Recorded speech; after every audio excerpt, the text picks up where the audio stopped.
Hello everybody and welcome back. In this series, we are trying to write our kernel from scratch. Last time we've worked on IDT stuff, which is the requirement before we start working on interrupts and exceptions. And that's exactly what we are going to try to work on today. Before we get right into that, I've actually made some housekeeping, done some housekeeping around the project. So I'm going to try to walk you through things I've done. First of all, we are on the latest Zig master. So I have made changes for everything that's been broken and or changed in Zig 0.15. And we are on the master branch, which is version 0.16 dash dev. Right, so the changes involved moving or creating modules, since we don't have root source file in add executable anymore. And a few other things. I've also came around to create this constants here module. So basically what I did is taking the max CPU parameter from the build command line, so like so, and with that I also put the architecture heap size, permanent heap size, and architecture page size in this constants module here that I'm creating, and I'm injecting that into our root module. Actually, I think I could do something like what do I call that? Kernel module dot add options, and we could probably move this here. There we go. That's a bit cleaner, I think. Also, another thing I found out is this strip parameter here that we are using, it got broken not long ago, but in 0.15, in the switch from 0.14 to 0.15, it got broken. So now it strips not only the debug symbols, but also the symbols that we have created ourselves, the external symbols. So that's why this is unusable anymore, and I should probably just make this manually using opcopy or something. So I'll probably just add a to do here, use opcopy for stripping, for binary stripping. Sure. So that's the other thing. Also quite a few changes in our UEFI BIOS. So the same build stuff, but also in the IO, not this one, in our logger thing here. So there was this whole thing called writer gate. Well, the whole reader-writer subsystems got reworked in Zig, so I had to adapt the code here in our serial writer to that new IO writer struct, which looks something like so. It was fairly easy, but just reading the code, since there are very little examples. So I had to go in, read the code and figure out what needed to be done from there. I haven't made the same change to our kernel just yet. And the reason for that is because I'm lazy. So I just used the adapter that was provided for the transition by the Zig library. Yeah, which reminds me I need to update my ZLS. 1 second. Nice. So that only took 15 minutes. Let's get started. So last time we were here under descriptors, and we have created the IDT right here. Right. So one thing I haven't been doing, I should probably start thinking about this a bit more, is separating or clearly identifying what things are architecture specific and what things are our own. So yeah, I guess we could just ignore that for now, but if at any point someone or myself wanted to port this kernel to, let's say, RISC-V or ARM64, it would be a lot easier if boundaries were clear on that front. But for now, let's just go ahead and create interrupt.zig. Yeah, sure, this will be our holder here. So here's how things will go. And I think this is drawing time, but first of all, let me open up the Intel documentation. Right, so in table 6-1, we have the interrupt vectors. We should have 32 of those system vectors. Yep. And we have a total of 256 definable interrupts, of which every and above 32 is user defined. And we can use them by issuing the int instruction followed by the number of that interrupt we want to handle.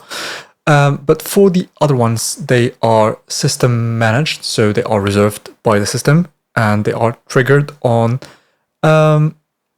certain events and or conditions when they are met. So now the important thing here in this table is to know the vector ID, to know that the type of the interrupt, and to know if the interrupt has an error code or not. And I think let's dive into types. If we go to exception classifications, 6.5, false is basically something that can be retried. So we get a fault. So for example, a page fault.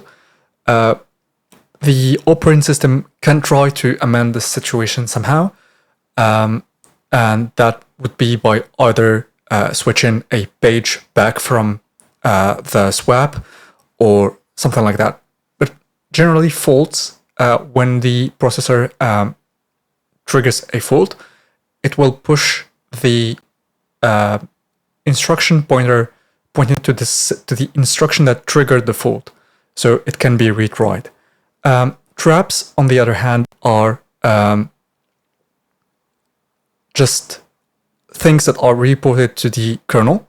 So the trap will push the instruction following the one that triggered the trap, so that the execution can be continued instead of retried. Aborts are just a special kind of faults, I guess, in the sense where an abort means that something has gone horribly wrong. We can attempt to restore the situation. So we still have an instruction pointer to jump to if we choose to do so, but the reason why it's called an abort is that if it happens, that means that something in the system has changed, and the values are not guaranteed anymore. So it can be changes in the stack or changes in system registers that are not recuperable, basically. So here in figure 6-9, I can just get my drawing pen. So when an exception happens, so basically we have our Mr. CPU here, CPU, and on some pin, Mr. CPU receives an interrupt, right? So the CPU here will, first of all, do some magic, which we'll see when we work on the TSS things. So it will try to see if that interrupt needs a privilege change, because when we created the IDT, we specified which privilege level we want our interrupt to run as. So if a privilege level change needs to be made, it will make that load the new stack from the interrupt stack table described here. And then it will push onto that stack the following information. So here we get for sure, so things we know that we are going to get are the rest in pepperonis pointer, code segment, flags, stack pointer, and stack segment.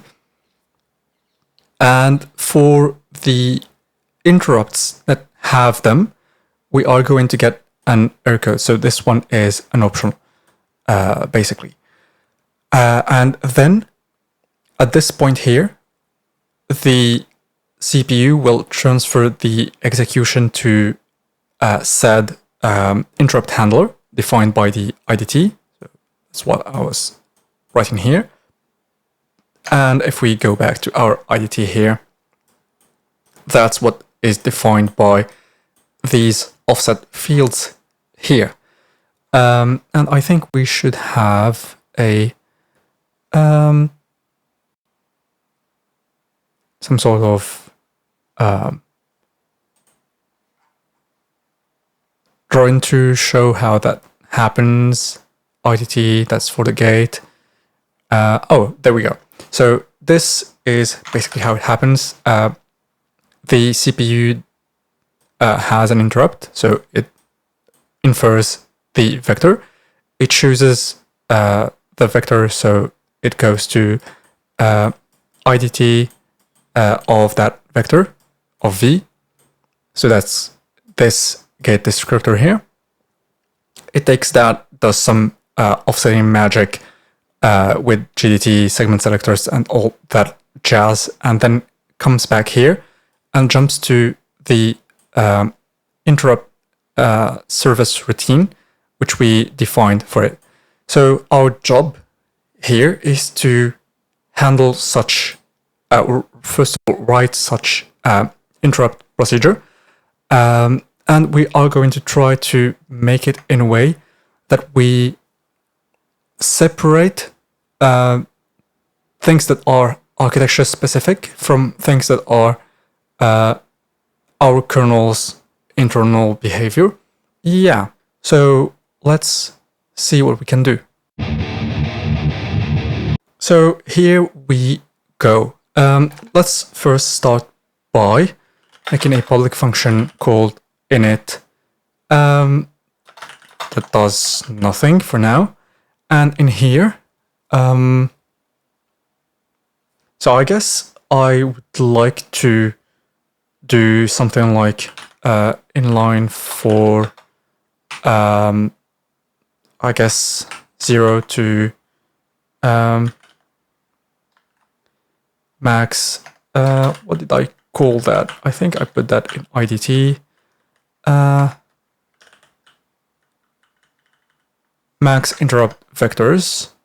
Okay, that's actually pretty good. Although now that I think about this, shouldn't this be in constants? Yeah, probably, right? So should probably do something like this, and this can just be a comtime int. Oops, not init. Max interrupt vectors, and this one can just be 256. Sure, did I forget something? No, I don't think so. So here we can just get rid of this. You can go here and do constants dot that. Constants dot that, and same goes over here as well as here. Cool.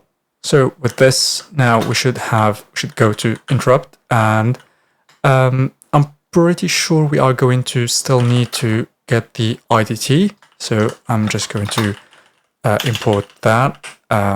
So descriptors idt.zig, not zip.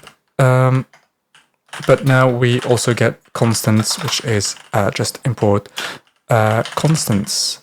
And notice that this is a module we are importing, sort of like we import std or std. It's not a file. So basically the constants file we have here, I just changed it to have this validate function here that runs at comp time, and basically checks that we did set our constants correctly. Otherwise, it just yells at us at comp time, and I think I'm calling it somewhere here. Yeah, that's how this works. Right, so now if we go to constants.max, what do I call that? Interrupt vectors, and we get that as v, sure.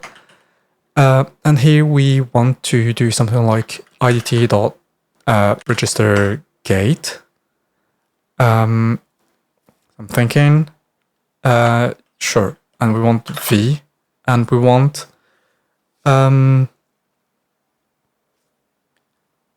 yeah, so let's give this some thought.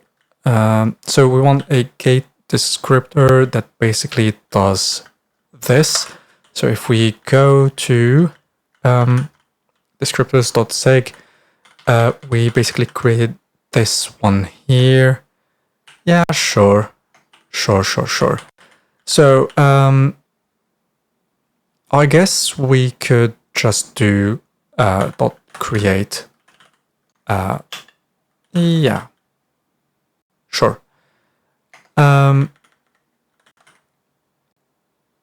Or hold on. I think we need descriptors. Yeah, is what we need. So descriptors.idt.register gate.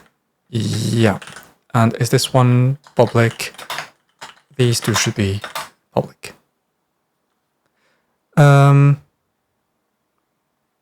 Yeah, sure.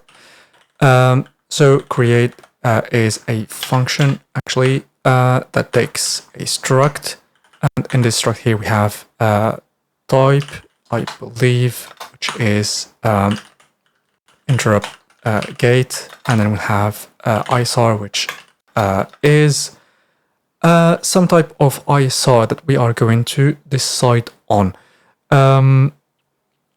But I actually want this to be, so I'm thinking, I want this to be a common entry point. So let's call this common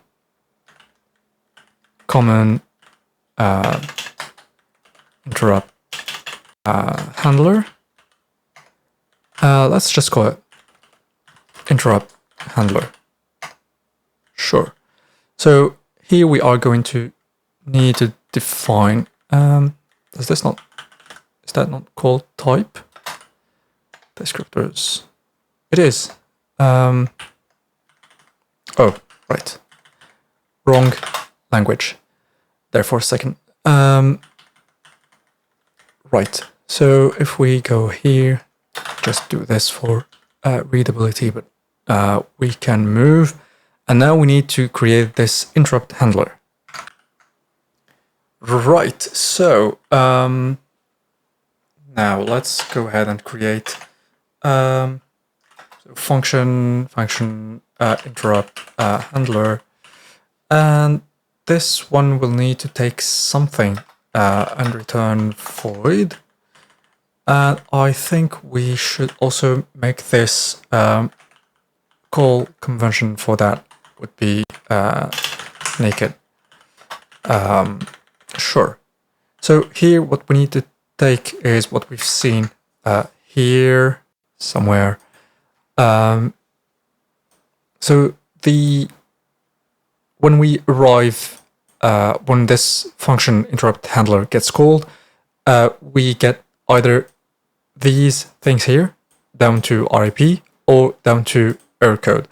So I think for us to have an easier time with this, we should make sure that our basically what we get should be the same for all interrupts and traps. So let's go back to these things here. So we get error codes for 8, for 10, 11 to 14, for 17, and for 21. Right. So the way I'm going to do this, I think I'm going to create, because here we also don't know from this documentation here. So where were we? We were somewhere here. We don't know which vector got called, so we don't know the type of exception that we got called with. The information is basically encoded out of band in the sense that the selection of the IDT routine here decides or is decided by the vector itself. But since we want to have a common interrupt handler here for all vectors, I think we are going to need to build that information ourselves. So, okay, so here's how we are going to do this. First of all, we are going to use assembly. That's for sure, I think. So here we want to, first of all, just disable the interrupts, and I think we should reset them at the end. Now, here we'd like to, so first of all, let's add comments. First of all, if we don't have an error code, push a dummy error code, right? So probably 0. Then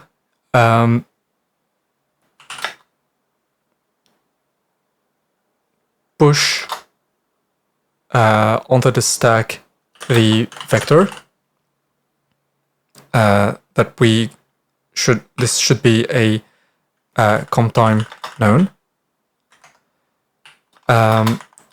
Then 3, call a interrupt handler with a known, I guess, data format. Sure. Okay, so, and I think setting back the interrupt flag would be done by whoever handles the thing. Okay, so let's do this then. That means that this should, okay, so hold on, let me just do this. This is a single instruction, so it can go like so. If we don't have an error code, we need to emit the instruction for that, and I think we can do that in a comp time way. So I guess if okay, well, this is let's call this gen vector handler. Sure, takes a comp time int, or that takes a vector, which is a comp_time int. Right, so if vector is, and here I'm going to refer back to this table here. So if it's 8 or from 10 to 14, so it's, if this is 8, hold on, no, if it's different from 8 or I guess we need vector is less than or equal to 10, and vector is hold on, what am I even trying to do? So for so if the vector is not 8, because 8 already has its error, right? Okay, and it's not between, and vector is less than 10, or vector is more than 14, right? And vector is different from 21, if I remember correctly. No, 17. 17. Yeah, 21, I remembered that. And vector is different from 21. And I think there should be a better way to do this. So switch on vector. Right, so here we want 8, 10 to 14, inclusive, 17 and 21 to do nothing. And we want anything else to basically emit volatile. This instruction here, which would basically push quad, sure, some variable, some value, let's say 0. Sure. Let me just add braces here. So what's the, sure. Okay. And after this, so now we have to push the vector. So we are going to do volatile, and we'll push Q, and this time we need to do this kind of thing. I'll just call it V. And here, so no outputs, inputs are V of type just a number that comes from vector. Sure. Is he happy with that? I think he is. Okay. And then we need to call, yeah, I'm not going to use call. I think I'm going to just ASM volatile and just jump to some other thing we need to define. So let's call that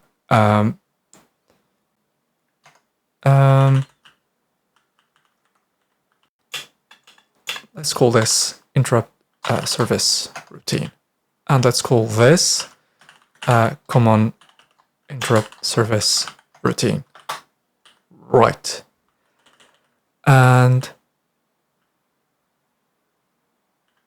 now we actually want this function to be we want a pointer to this function without having to pass it this. So I think we should probably do something like this and return a struct here. And inside this struct, we define a function, probably public function, ISR,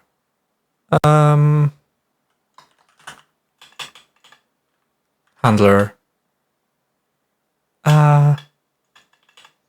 Let's call it let's call it handler. Yeah, there's nothing like simple things. So call convention is naked, returns void, and this goes down like so. And here we need to return the handler.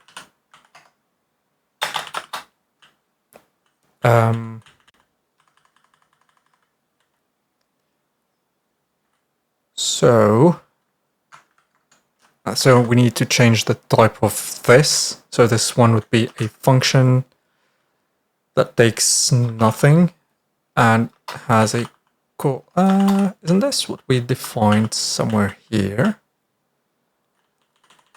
In types, maybe. I remember we have defined something. Okay, so we call it ISR. And is this the type we need to? Yeah, so that's the type we need to provide there.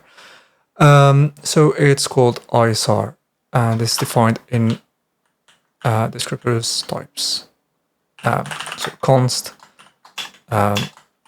ISR is import descriptors types.zig .isr, and I think I did not make it public. I did. So ISR. Descriptors types.zig. Okay. I'm not sure why it's not happy with this. Yeah.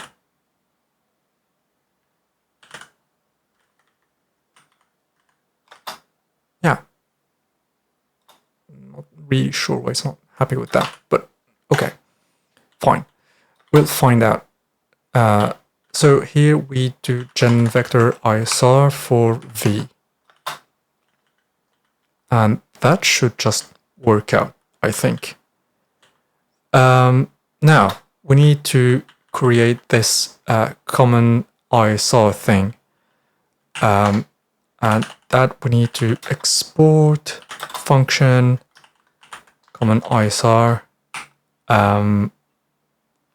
And this common ISR thing would also need to be call conv naked, I think, since we are still going to use quite a bit of we basically don't want to touch the stack in an uncontrolled manner. Here we know that we are pushing 0. We know that our stack for now, after this, when we jump here, so let me just remove these, but when we jump here, stack should be, so how do I, yeah, so it should be CPU info, right? So let's detail those. Let's look at here, stack switching. So we should have this error code here is the top of the stack, basically. This is the stack pointer, right? So we have, let's forget about these two for now. Let's just focus on flags, CS, REP.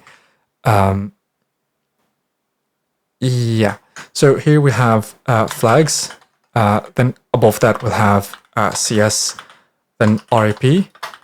So those are the things that the CPU pushes for us. Then we have error code. We made sure that we get that pushed. Then we have vector. And basically this here is the stack pointer, right? And then we'll have, yeah, so that's the state of the stack when we call common ISR. Right, so let's do this like so.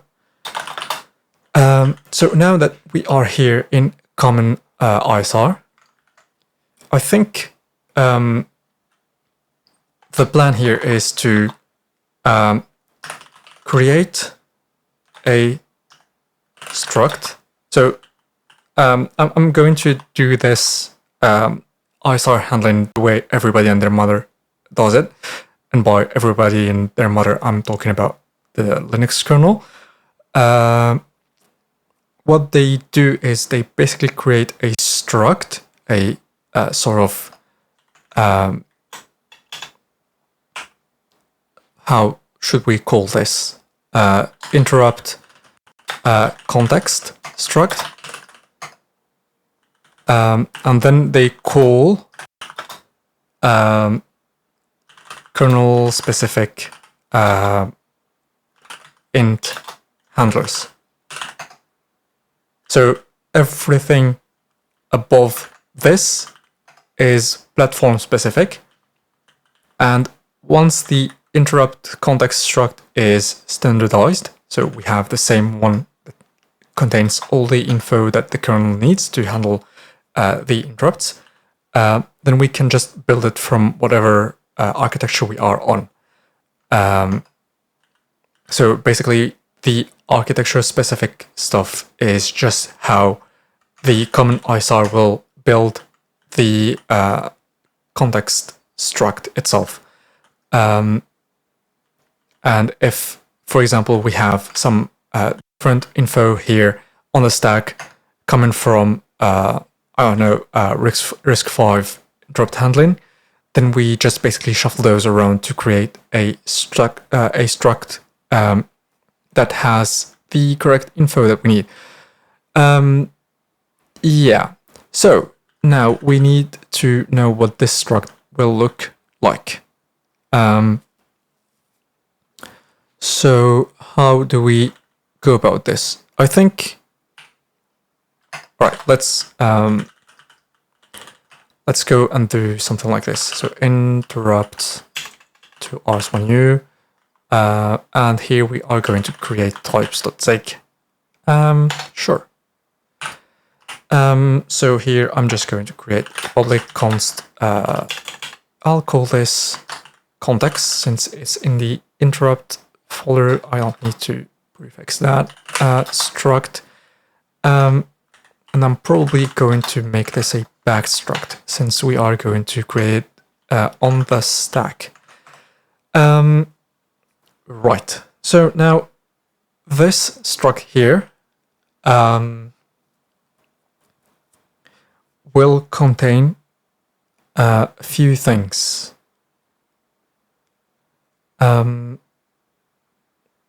So here's my plan. I should have, so let me just do this. Nice, not that kind of language. Right, so here we have the stack. We have RSP that points somewhere up here. And then we have a bunch of other things, the stack. And then we have RPP, which is our base pointer, that points down here. So in our model here, we know that, for example, our RPP will be pointing to somewhere here. So if the handler stack is not used, if we assume that it's empty, we should have RPP pointing to something. So something here.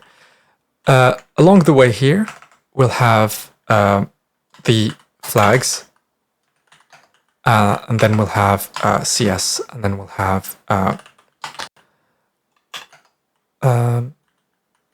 oops, and then we'll have RIP, and then we'll have the error code, And then we'll also have vector as we've pushed. And that means that if we keep pushing stuff on this struct here, on this stack, so let's remove this and say that, for example, we've pushed RAX, for example. We needed that for some reason. That means that we can go here and define, so if we go down here and create flags, and we know that all of these are U64, so they all are 8 bytes. Do CS U64, RIP U64, error code U64, vector is U64, and for example RAX, which is also U64. If we take RSP, the pointer to RSP, and we say that our stack, so context of the type context, is some sort of pointer cast of whatever RSP points to. This needs to be a pointer. If we do this, we will basically have created this packed struct on the stack for free. So I think that's something we need to explore. Now, the question is, what are the things we need to put onto this context? And I think the RX thing here is not that bad. So probably we need to do registers, and this would be some kind of struct registers. And of course, here we need to go and create pub const registers is a packed struct.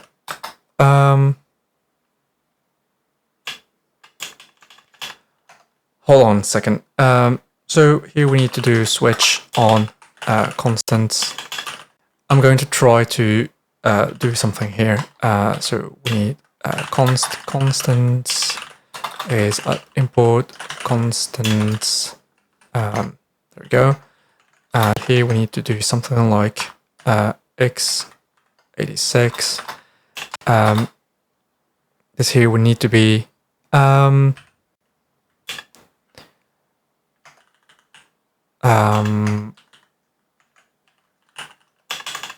import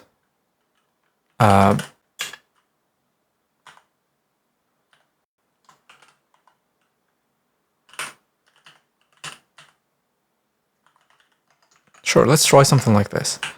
Anything else here would need to go to compile error and unsupported unsupported what architecture, and then we could probably just append the constants.arc tag name. They have that, sure.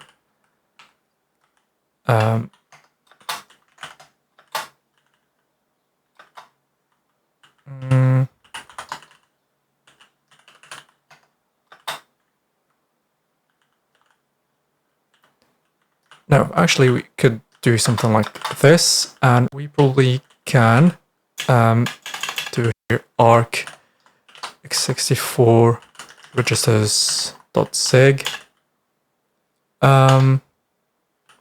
Sure, and this here would have, so I think I'm going to need a list of all registers. So let's start by rx u64, rbx u64, rcx u64. I guess they're all u64. So actually, can we do something like, is this valid in Zig? File cannot be a tuple. Right, okay. Hold on, let me find the list.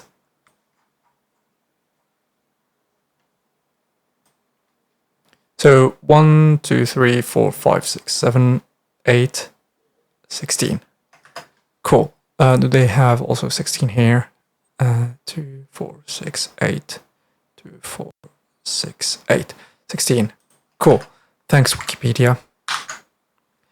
Right. So here we'd like to just remove this. And we'd like to do so let's do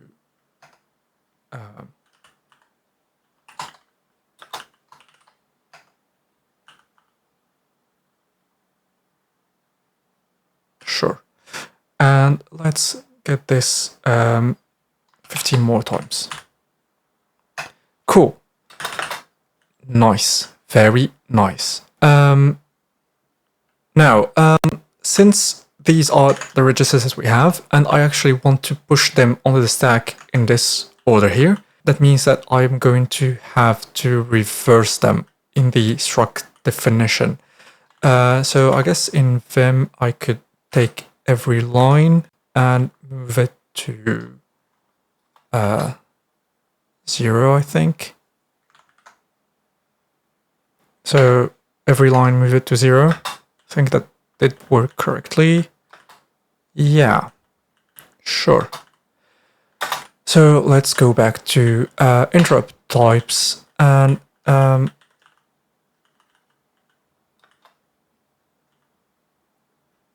I guess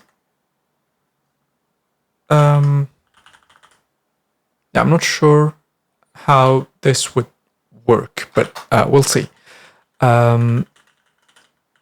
So that means that here we have our registers, all of them, as a backed struct. So I think we forgot to mention that this here should be backed.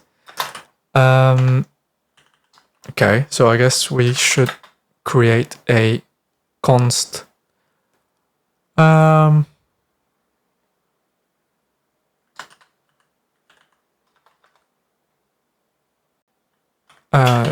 equals struct, or rather backed struct. That's what we were trying to do. Okay, I guess this goes public, and we should do something like regs in here. Right. I guess that's fine.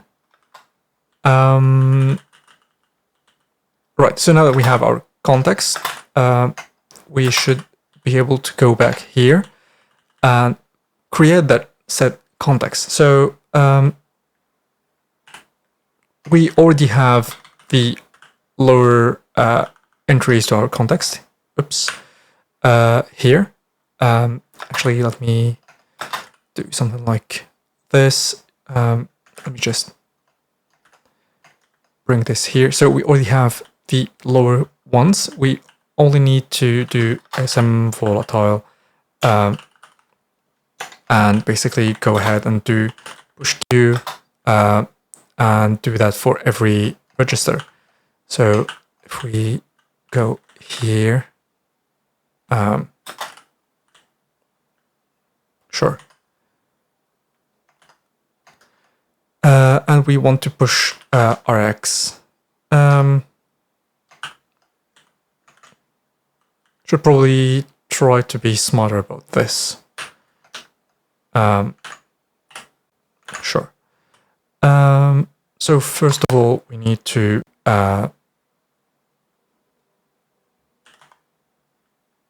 do this move 0. Just to, oops. Right. So first of all, I think we need to create a macro here that does something like so, and does this push Q, I guess dollar %%, and of course we should not forget to do that. And we should stop it there and do that for about 15 more times. Cool. It looks good. And now I guess we should just flip them around. Before we do that, we need to restore the stack so that the kernel knows what to do. So I'm just going to put that down there, and I'm just going to change push Q to pop Q, I think. There we go. And of course we need this to have that. There we go. Right, so here we are at 32, and we should pretty much do, so move 32. Okay, probably not, oops, what we wanted, but so move every line to 31. Does that do it? Yep, it does. Cool, so now we have our context here created. So we now need to get the RSP pointer to call the kernel specific handler. So how do we go about that? First of all, we need to create a specific handler, basically. How do we go about this? I guess now we need another function. Let's call it common.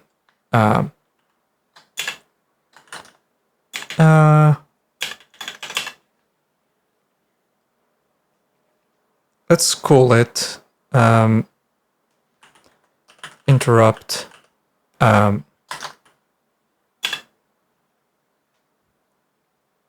interrupt dispatch. Oh, yeah, sure. Dispatch interrupt. And this here takes a context we've just created, which is a pointer to context. And very importantly, this we need to know how the call, or rather what the call convention for this call here is. So I'm going to set that to just C. This returns void, of course, and context is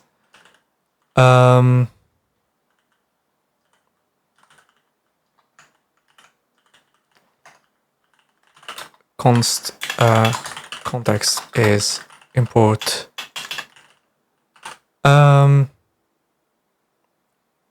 where did that interrupt types, I think? Yeah, okay. Dot context. Cool. Right, and the reason I put that call conv as C is if I look up C call convention x64.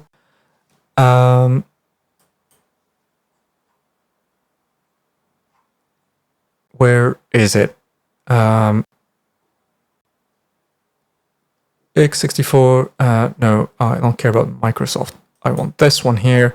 There we go. So we know that the first six integer or pointer arguments are passed in registers RTI, RSI, RTX, etc. But since we only have one argument, we basically just need to put the pointer to our context struct on RTI, and we are sure to find it here correctly.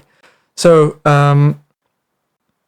at this point here, I'm just going to create a const log, which is I guess we need const stud, which is import stud .log scoped, and this is scope 2, interrupt. Sure. And here I'm just going to do log.info, and I'm not sure about the details, but I think this should still work with the current Zig changes. And let me just pass in context there. Sure. So that's the objective for now. So here we are going to have ASM volatile and somehow here we are going to call what did I call that? Whoops. Dispatch interrupt. So dispatch interrupt. But here somehow we need to move. Let me just write it this way. Get RSP to RDI is the move. So here I think I'm just going to let's push Q RSP, and then let's just pop it right back to RDI. Sure.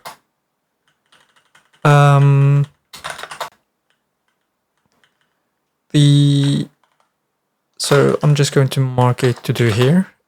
Check for RSP alignment. 8 bytes, maybe even 16 to be sure. It should be aligned, but this depends on the initial RSP that we get from the CPU. So when it changes stacks, and I'm not sure how that actually happens. We need to debug this and see. Okay.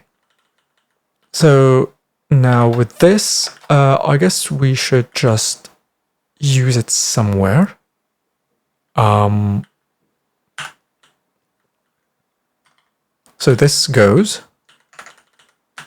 Oh, and I think I forgot the most important thing here, which is after we restore all of this, we need to do an RETQ. Without this, we are just doomed. So let me just get rid of all of these. There we go. And I guess we could merge them into one big block. Sure, why not?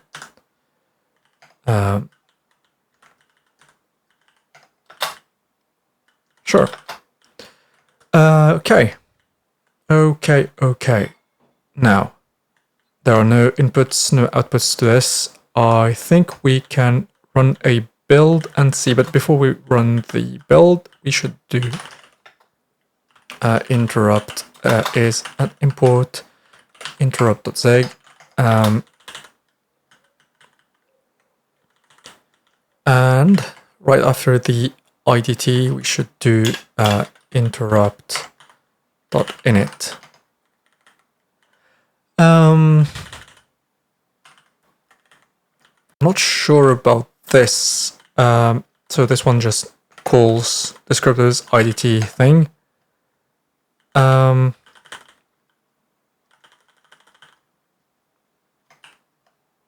Yeah, I'm not sure about this. And then I think I want to go over this over here and do volatile ASM and just do a st set interrupt flag, just so that we can see the mayhem unfold. Right, so let's make this, and we should have a few problems before we get to this. File not found. Arc x64 registers.sig. Right, I see why.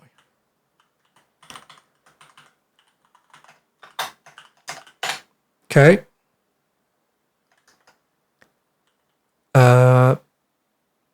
Descriptors.types has no member named ISR. Descriptors.types ISR.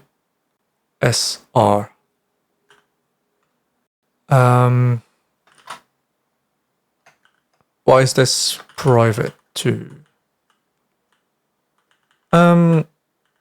We've used this here. So how do we oh, is it in segment? It's in segment, isn't it? Under interrupt, I think. Somewhere here, and this one here. Actually, oh,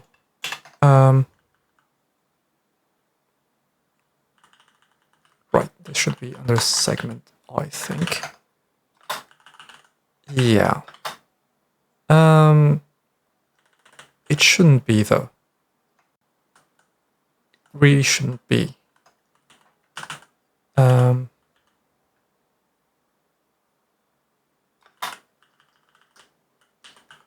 It should be somewhere here.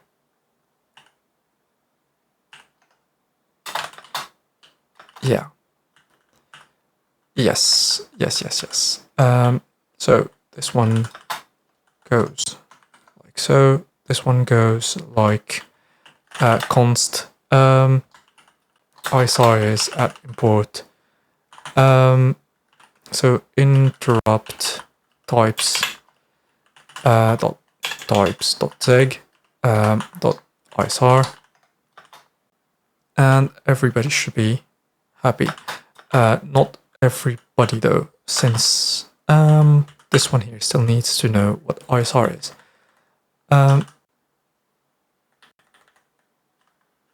I guess we could do this. Rather, context goes to ISR. So, okay, are we happy with this? Almost there. Undefined symbol. Dispatch interrupt. Oh, okay. Export that.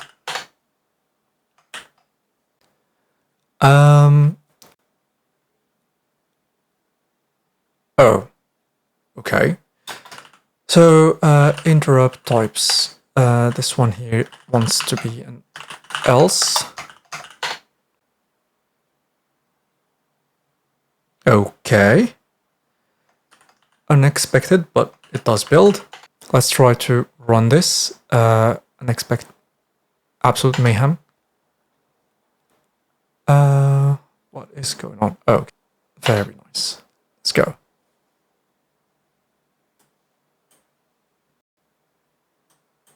Okay. Are we somehow skipping the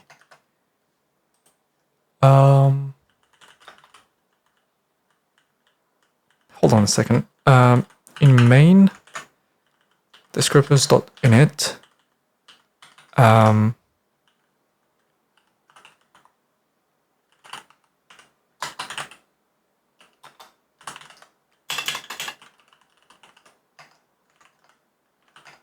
oops.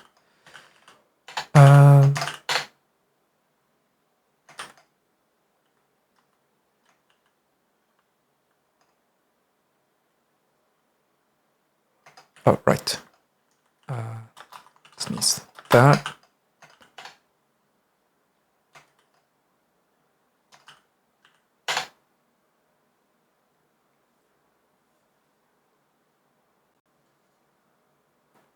Okay.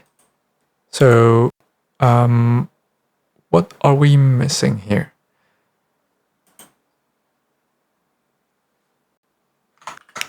Yeah, sure. Let's trigger an exception ourselves, I guess.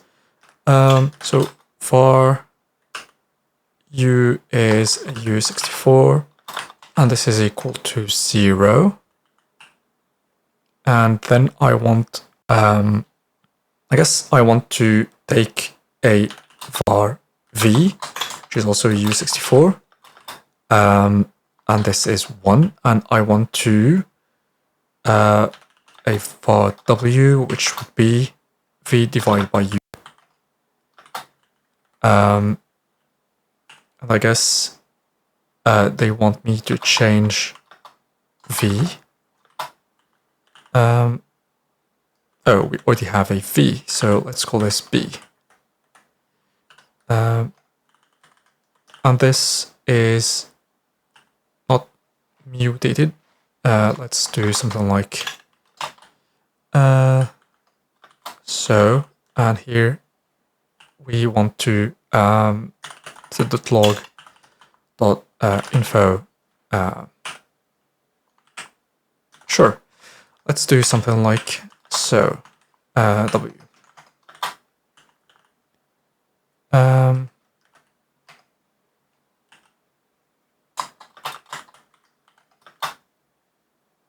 Sure. Let's build this and hope that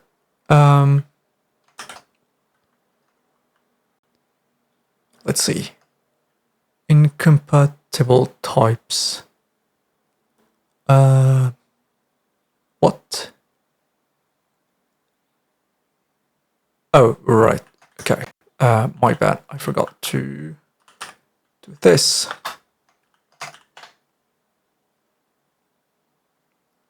Okay, so hopefully it did not remove the division by 0. And now, okay, it quit. I guess we could try no shutdown and see.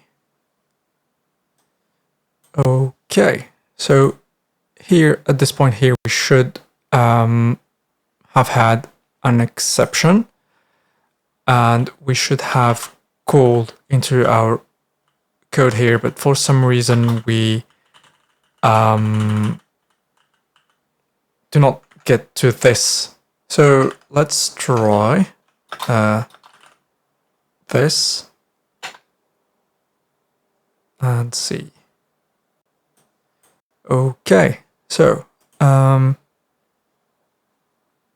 we should have an exception somewhere here, and the exception we are expecting should be a divide by 0. So if we go back to our table, table, not this one. There we go. So we should be at vector 0. Yeah.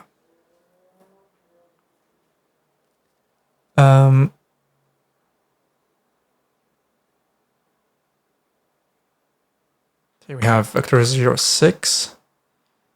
I guess. Hold on, let me check something. So let's go back to main and let's try to do something else here. How do we cause a... Oh, I think I know. Let's create const p, which is a u64, and this p here will be 0x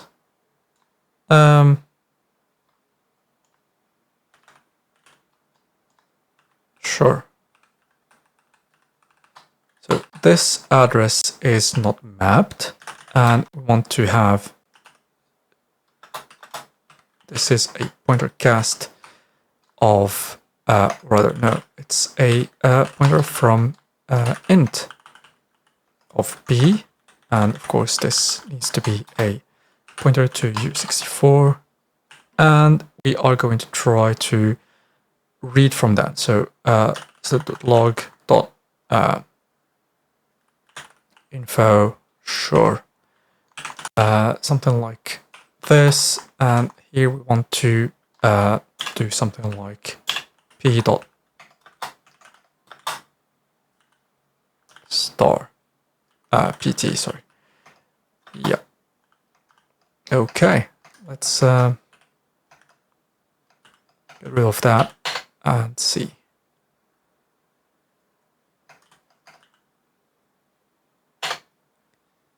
And this time we should have a page fold instead of so OD is a page fold, I think. D is so ABC D GP. Is it because our address is not correctly formatted then?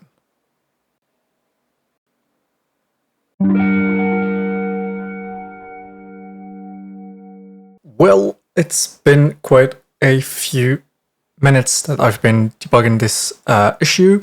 The good news is that I know where it's located, more or less. I've tracked it down to our GDT flushing code. So I'll probably stop here for now, and in the next one we'll go through and debug these things so that we can see our exceptions getting handled. There we go. We have our hardware exceptions and interrupt code, or at least we started working on it. We still have quite a few issues with our GDT IDT definitions, but we should be able to solve those no problem.